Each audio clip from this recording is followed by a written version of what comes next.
NTA, you can't beat the reach. Information is power. Everyone wants power.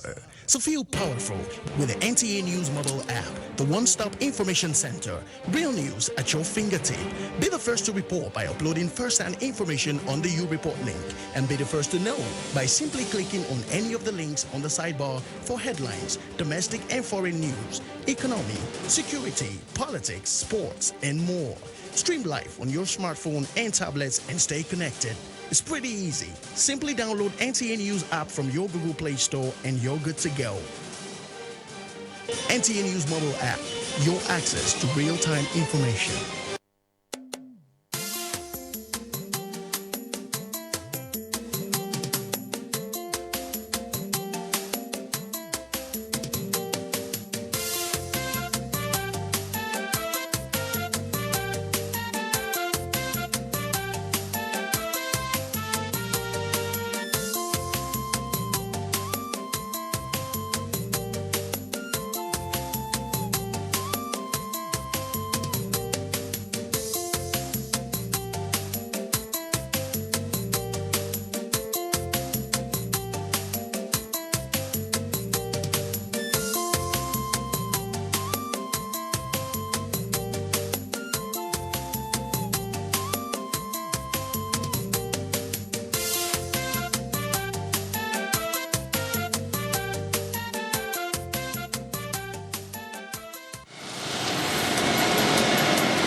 Kano City is one of the most populous cities in sub-Saharan Africa.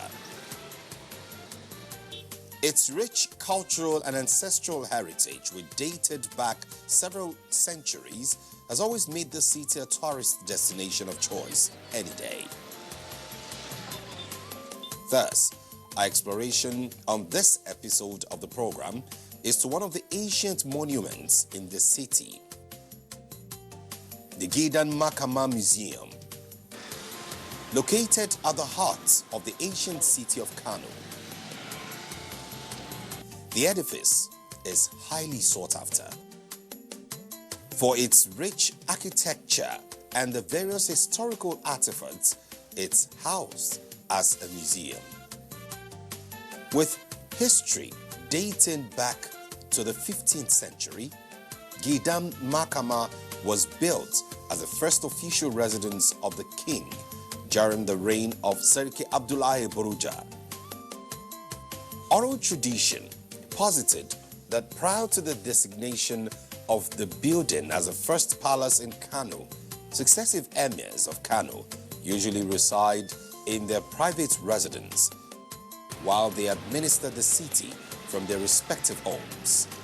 All that, however, changed when Sarki Buruja donated the house to his grandson, Muhammadu Mansuru, better known as Muhammadu Rumfa. Muhammad Rumfa, when he was 7 years old, he normally sit at the palace with his grandfather, Abdullahi Buruja. So, and there was a time that the people, some women came crying that whenever they drag their things on the floor, there are some cows and goats that normally comes to eat off what they have. And so the grandfather now asked the people to go. He will decide and see he will look for the solution. And then the little boy now advised his grandfather that why not everyone should go and make rumfa. Rumfa means shell in the houses so that they can put whatever they have on top of that shell instead of spreading it on the floor. The emir was very, very happy with this little boy, so he gave him the title of Makaman Kano. He is a person who assists the emir, and then he was given this very house as a gift or a present to him. This place was a place where the king at that time normally comes to rest. National Museum Gidan Makama was built as the first official residence of the king in the 15th century during the reign of Sarki Abdullahi Buruja, 1438 and 1452. The first rulers of Kano stayed in their residence. When they appointed a ruler, you live in your own residence. But later, after 1438, this Gidan Makama was made the official residence of the ruler. Thus, Gidan Makama did not only serve as the official residence of the first Makama, it was also the first palace of Sarki Muhammadu Rumfa before the completion of the present palace, Gidan Rumfa, which was built between 1462 and 1498 AD.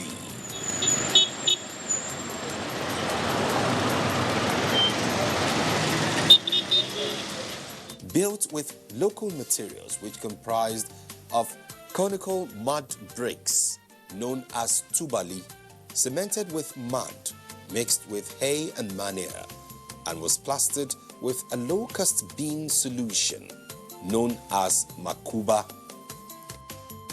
Gidan Makama depicted the best of indigenous Hausa traditional architecture. From 1446, when it was completed, till date, the monument has maintained its preeminent position and its magnificent structure till date. It is therefore not surprising that it was part of the heritage sites being considered as World Heritage Site by UNESCO. It has played host to prominent people, both as tourists and residents. For instance, the former Governor General of Nigeria, Lord Frederick Lugard, used the place as his residence while serving as the governor of northern Nigeria. After the 1804 jihad, after the fall of northern Nigeria to the British, Gidan Makama became the administrative headquarters of the British in Kano. Lugard's office is here in Gidan Makama. Presently, the place is divided into 3 sections. The southern part houses the museum. The central part remains the official residence of Makama Kano, and the eastern part houses a primary secondary school. It is already worthy of note that it was this primary school that the former head of state, General Murtala Muhammad, attended. The first part was given to the federal government, while the second one was given to the royal house, and then the third one was given to the state government. So that is how the house is being divided. He is the first king, Muhammad Rafada, lives in this house, and the last king. The museum section comprises of 7 built room structures of various sizes, which were maintained along its original traditional patterns. The rooms houses exhibition galleries, library, store, and offices. The traditional architectural design include beams, wall pillars, parapets, thick walls, and narrow windows. The interior wall pillars are decorated in Hausa geometric motifs. A major uniqueness of the ancient monument is its maintenance along its old structure, thereby preserving its original features. From the courtyard that welcomes visitors to its pavilion, as well as the open-air theater, the roof is either dome-shaped or flat, constructed with earth, underlaying palm timber, and woven grass mats.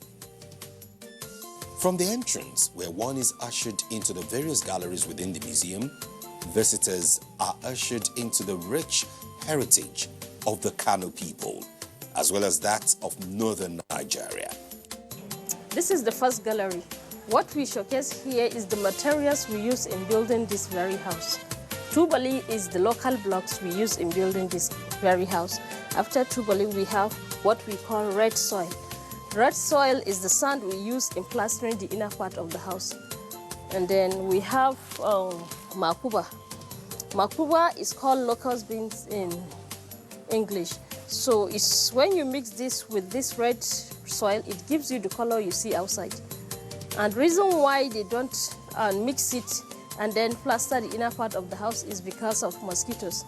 That is why they decided to use something brighter inside, and then outside they use red soil and locust bean. Specific galleries are devoted to different aspects of the evolution of Kano City. So you're welcome to Gallery 3. What we have here is the earlier, those people that live in the early age and in the city of Kano. We are talking about a spirit that lives on top of a hill called Dusandala.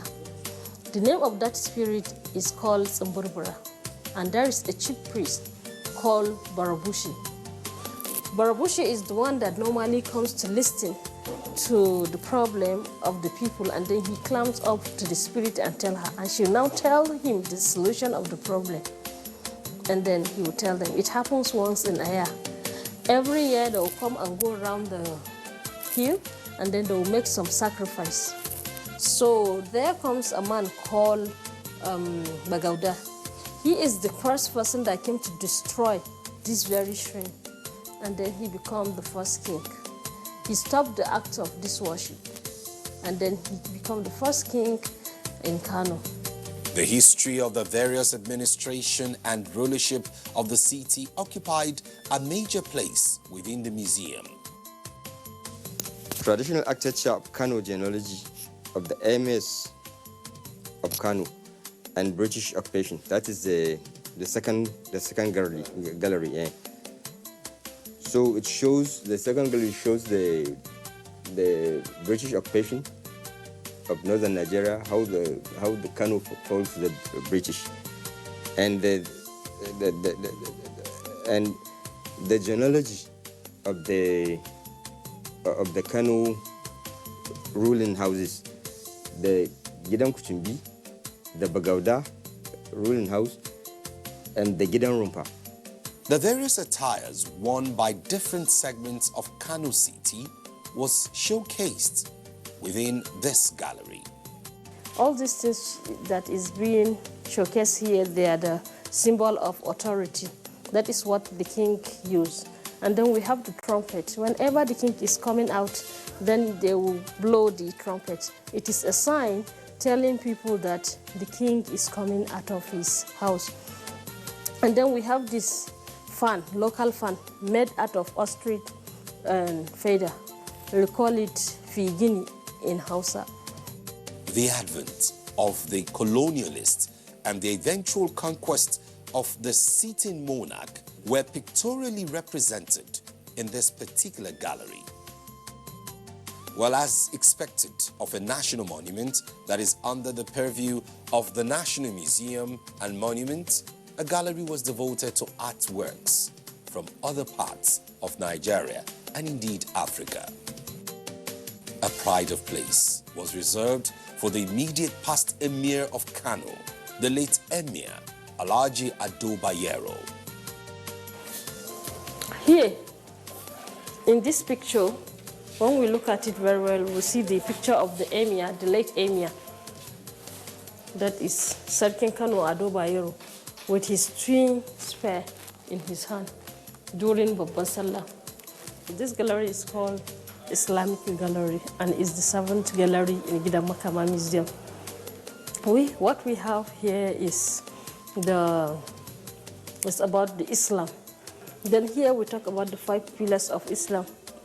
In 5 pillars of Islam, the first one is the Kalmat Shahada, and then the Salat, that is prayer, and then we have the fasting over here. After fasting, we have the Zakah, that is the almsgiving, and then the Hajj over there. And this is the kind of the dresses men use when they travel to Hajj. And then we have the female, they use this. And this one is the pilgrim passport. This is the one they were using in 1891 to 1984. The last gallery was reserved as a maiden room for the newlywed with all the various appliances applicable and important for a Kano woman. Right here we have the bright local refrigerator. We call it Randa in Hausa. It is a place where you drink water from, and when the water will be very, very cold, just like you're putting it inside the fridge. And then when she wants to grind something, this is her local engine. She used a stone called Dus Anika to grind her tomatoes or her and whatever she has to grind here. And you can come inside and see what we have inside the room. So as a bride in Hausa land, this is how they normally arrange a newly wedded person's room. We have a shelf here. This is where she decorates her things to display how beautiful her room looks like. This one is called Tasa in Hausa. It's also used to beautify the room. This thing is called akushi. Akushi is the local food flask. When you keep your food here, it stays 11 hours without getting cold, and then it tastes fresh. And then this one is the picture of the Amaria at her own leisure time. She used this local musical instrument to play music after she finished everything. And then we have this, we call it taskira. This taskira is normally nowadays when a lady is getting married, you find out that that lady, they'll take her to her husband's house with this sewing machine. So before, there is nothing like sewing machine. So they normally take them to their husband's house with this taskira, and then they'll put a cotton wood inside. And then she'll make this thread out of that cotton wood, and then she'll take it to those people that used to weave cloth, and they'll buy it from her. That is her source of getting money. So, and we have this is her local handbag, as you can see. Normally it's like this size, this small. She normally hang it when she's going out. And then her decorated calabashes are here. This is where she keeps her valuables, like earrings, whatever she has, and sometimes she hides her money inside this place. And then when we look at this special bed, it's only those people that are rich or those people that are from the royal houses that can afford to have this kind of bed before in the olden days. When you look at this, we call this hurani, this place. We call it hurani.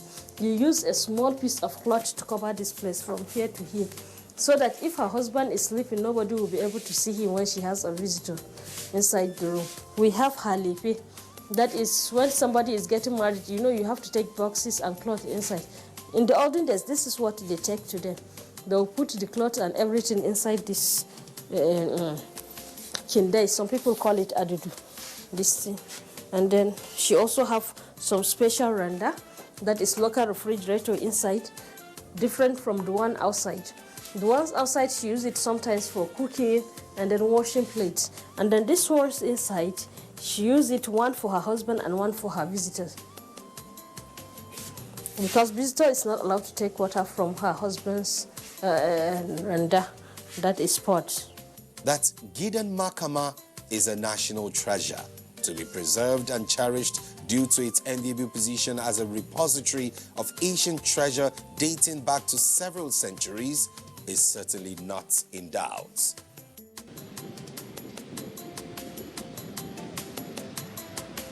Our final destination on this week's exploration is another historical monument in the heart of Kano metropolis, the Gidan Dan Hausa, the historical edifice, which is under the supervision of the Kano State History and Culture Bureau, occupies a pride of place in the history of northern Nigeria, as it piloted the advent of Western education in the region.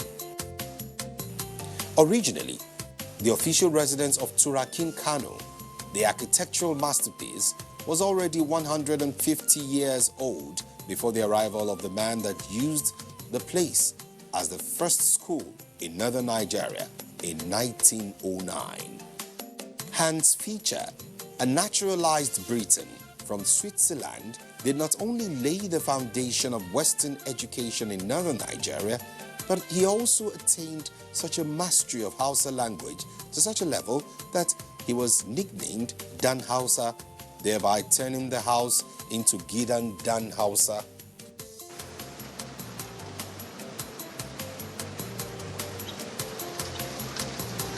The first unique feature of the complex, which has now been turned into a museum on the history of the North, is the maintenance of the original structure of the building for several centuries. For instance, these 3 trees within the complex served as the first classroom for the first set of students who received their formal education in 1909. The list of these first sets reveal the names of some prominent Nigerians of northern extraction. In order to retain its traditional pattern, galleries were tailored to suit the original design of the building. The reception, which housed the first gallery, was devoted to artifacts such as excavated works, footwears, amongst others. This is a reception where we display our excavated items and other things. We have giant fort excavated and discovered at Freetown, Sabangari, and the other one in Riroi Dogwa local government area.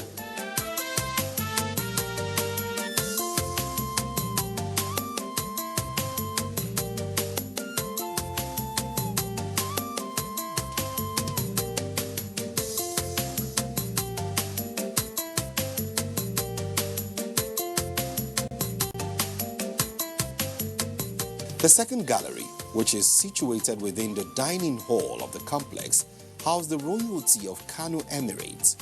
Items such as the royal regalia, staff, and the chronology of the emirs provides an insight into the rich heritage of the Kanawas.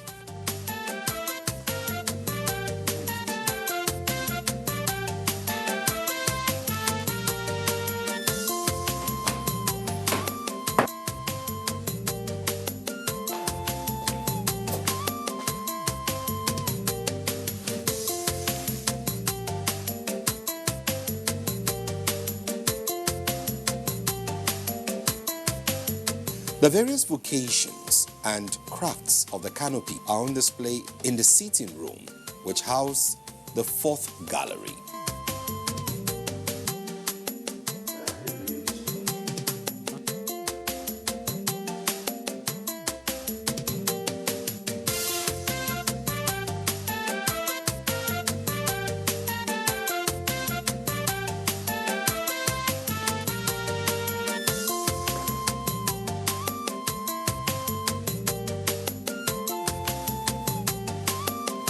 The gallery in the kitchen area provides an insight into evolution of the city through the display of the various items that chronicles the conquest of Kano by the jihadists and colonialists. This corridor is beautified by the pictures of all the governors that have ruled Kano from creation till date.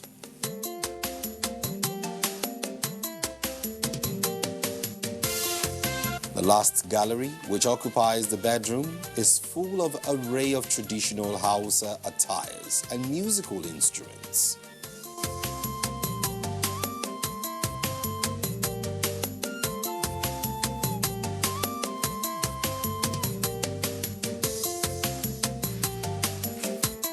That Gidan Dan Hausa has always lived up to its reputation as a destination of choice for both researchers and tourists interested in the history of the people of both Kano State and northern Nigeria is certainly not in doubt.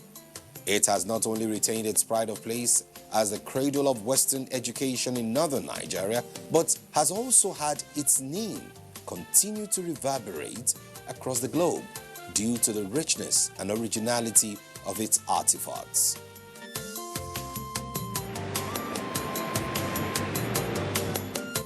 The city of Kano is indeed a tourist destination of choice any day, particularly with its arrays of palaces and museums of ancient history.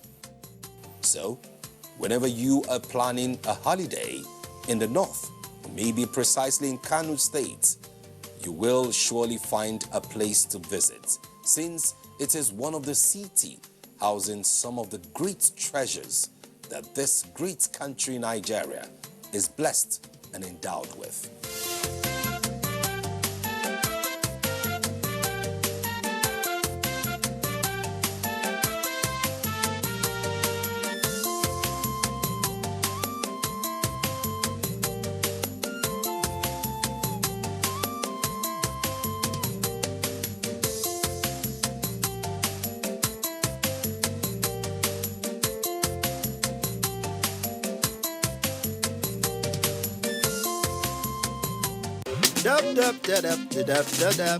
Dab.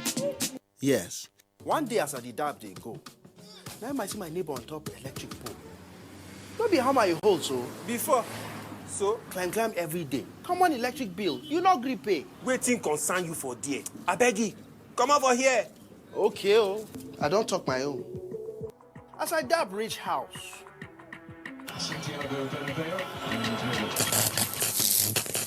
Yay! Fire! Fire! My brand new flat screen. Hold up.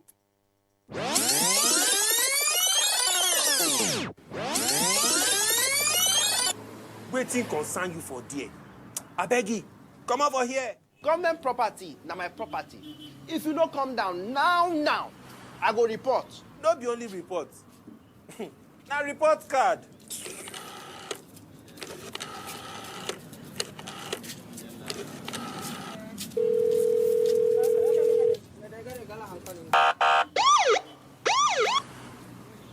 Dab, dab, dab, dab, dab, dab, dab, dab, dab, dab, dab, dab, dab, dab, dab, dab. Yes.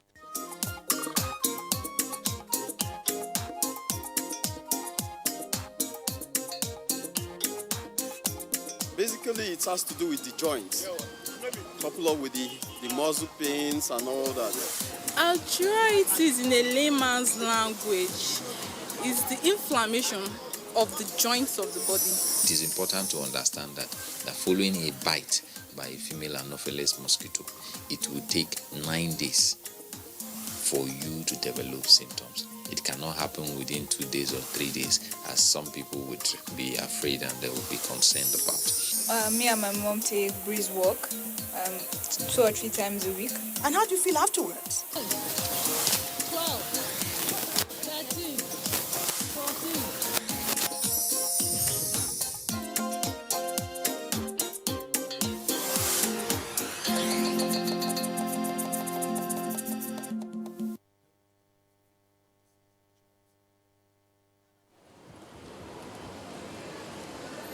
For anyone who values financial security and ultimately desires financial freedom, creating at least one additional stream is no longer a luxury.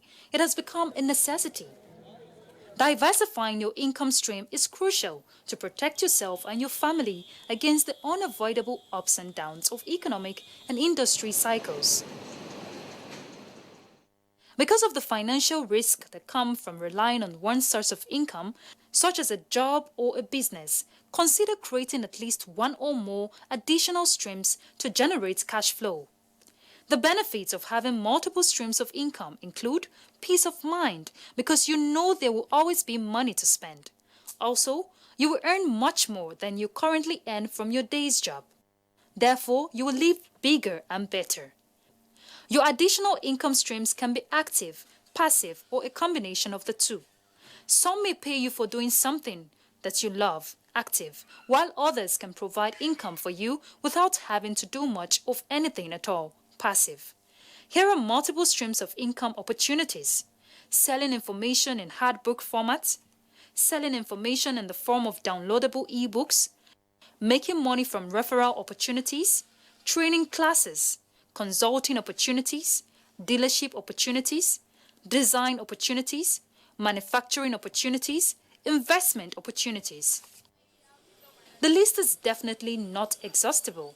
To create wealth, you must make investment that will create dependable streams of income flows, independent of your main source of income. The time to act is now. Begin implementing this practice, and before you know it, within months, you can be enjoying the benefits and the financial security and freedom that comes from having multiple streams of income.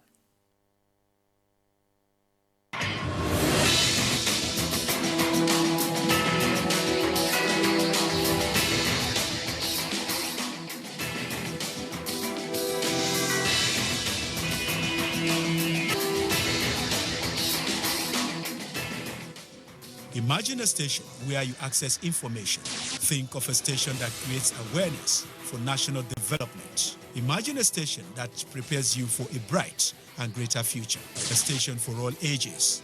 Documentaries, classroom and television, events coverage, children's programs and variety shows. Always stay tuned to NTA Knowledge on the StarTimes platform, channel 359. For partnership, sponsorship, and advert placements, contact us on NTA Knowledge. NTA Knowledge, learning to broaden horizon.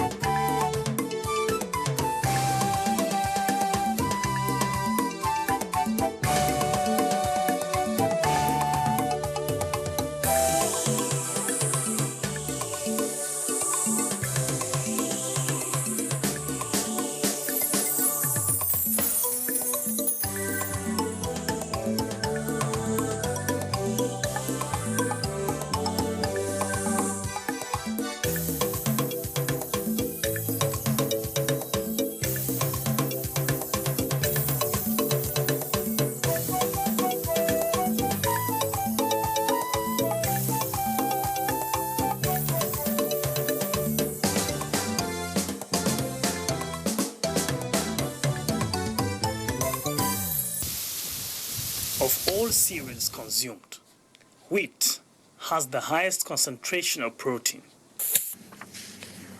Triticum aestivum, popularly known as wheat, is a staple grain which originated from South America. In Africa, Ethiopia and South Africa are major producers of wheat. Wheat requires low temperature to grow, and unlike other grains such as rice, millet, guinea corn, and maize that are produced throughout the year, wheat is only grown during the cold season, and that is why it is regarded as the winter crop.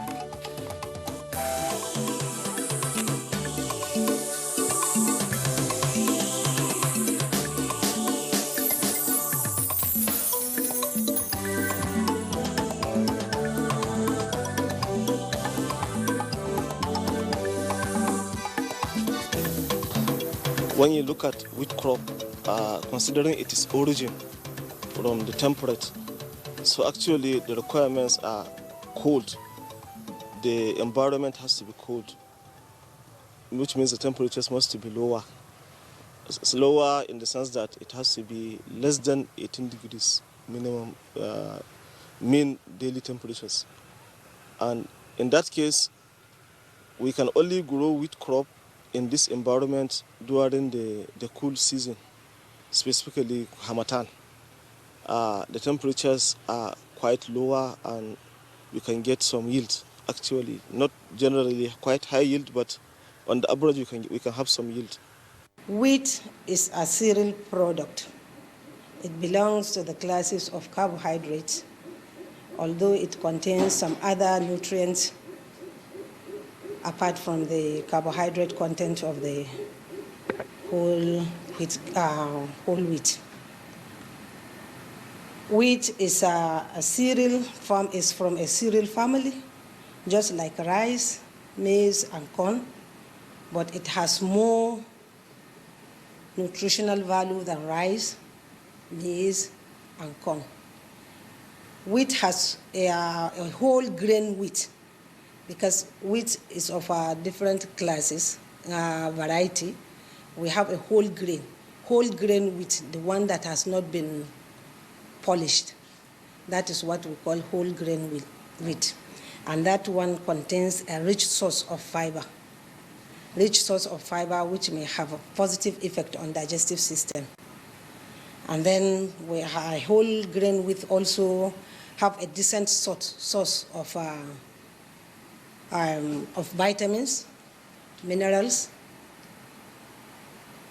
and then it contains selenium, it contains manganese, it contains copper, it contains phosphorus, it contains folate.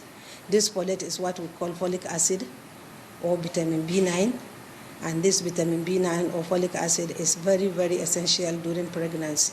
Wheat is an important crop here because one, it helps in first of all assisting a farmer to have two double or triple cropping in his farm.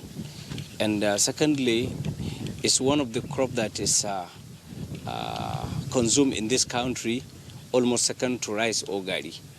Our occasions, our food, and many activities in the confectionaries and similar companies or food processing or restaurants are using wheat in almost their daily activities. Therefore, wheat has become a very, very important crop locally and occasionally, and also on daily basis to some. Wheat requires a combination of sandy, loam soils for efficient reproduction, and the savanna of northwestern Nigeria, particularly Sokoto, Kebbi, and Zamfara states, is suitable for such agricultural activity. The surface and underground water availability in this domain facilitates the production of wheat, and farmers utilize machines to pump water from the grounds to their farmlands.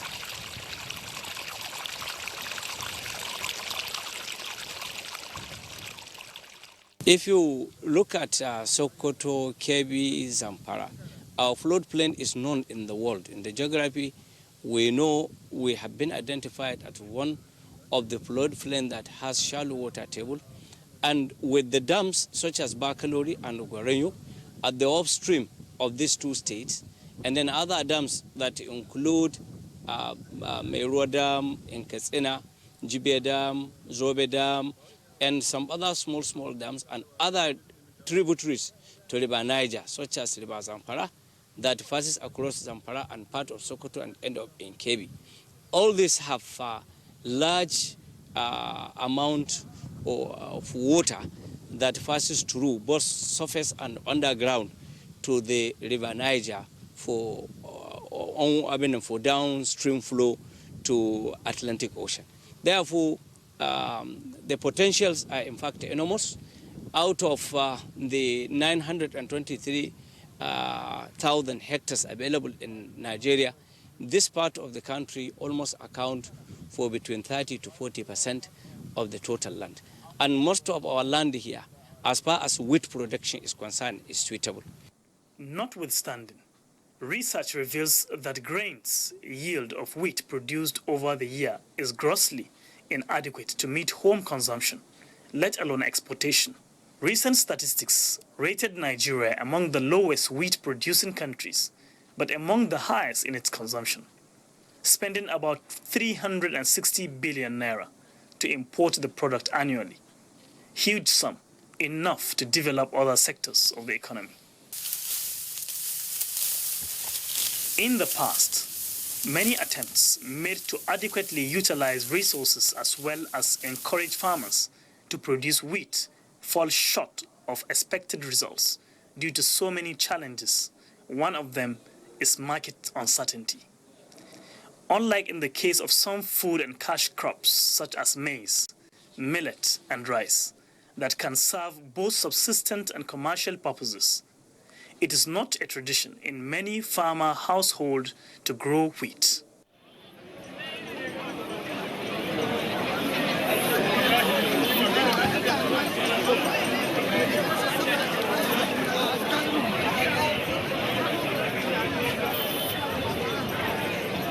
Talata Mafara Grains Market in Zamfara State, one of the major open markets where peasant farmers, constituting majority of the farming population, supply their farm produce. However, wheat is an industrial crop, therefore unattractive in open markets like this one. Market uncertainty in the past discouraged many peasant farmers and made them shun away from wheat production. This farmer has a story to tell. 20 years back, if you see a farmer in Wurno, you will meet him planting wheat, harvesting wheat, planting rice, harvesting it at the same time. But after some time, when it has been neglected, people stop planting wheat. Why? Because if you plant it, where are you going to sell it? And we don't take it as a food. When there is no market, you cannot plant something that there is no market. That's why people stop planting wheat. Whatever a farmer does, he do it at his own loss. You can spend 100,000. You can spend 50 to 100,000 naira per hectare, but you cannot get that 100,000 complete. They are selling the whole of the crops. Why? Because it's not people. There's no market for that. When they use their ability, their talent to cultivate this particular commodity, then government should open up. Open up meaning to find way of buying this commodity from farmers in an important price, the price in which farmers can gain out of their work. Actually, we need to provide a ready market to our farmers. Presently, I see like arrangement of like off-takers from the farmers. But actually, it all depends, because those farmers that can plant their crop early around November, they are now harvesting. So these are the people now meeting the market. So actually, they could get a very good benefit of the crop. But farmers with that go into wheat production, maybe late planting, those that planted late, so actually they won't be able to meet with the market. So they will be harvesting the crop when the price will go down, and then at least they will be complaining. So if you now allow off-takers to go at that time and then price the crop, maybe based on the market price, then definitely farmers will be at loss.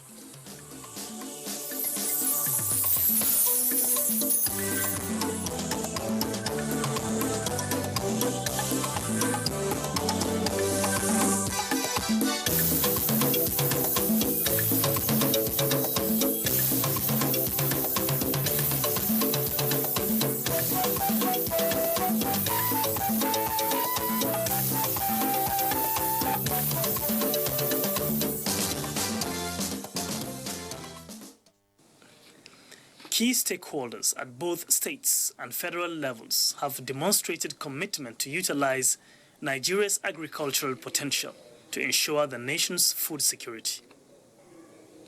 In recent times, an initiative, Anko Borowa Program, is a clear demonstration of efforts aimed at putting Nigeria's agricultural sector on a path to growth. The current Anko Borowa program, which was reintroduced by the federal government of the Federal Republic of Nigeria through the CBN, has demonstrated a sort of what has never been done before in this country, whereby an Anko is identified first before cultivation. And this is the practice done all over the world. If you look at agricultural production in Botswana, agricultural production in Israel, and in Spain and many other parts of the world, they first of all have a market before cultivating a particular crop. This is what was done this time around.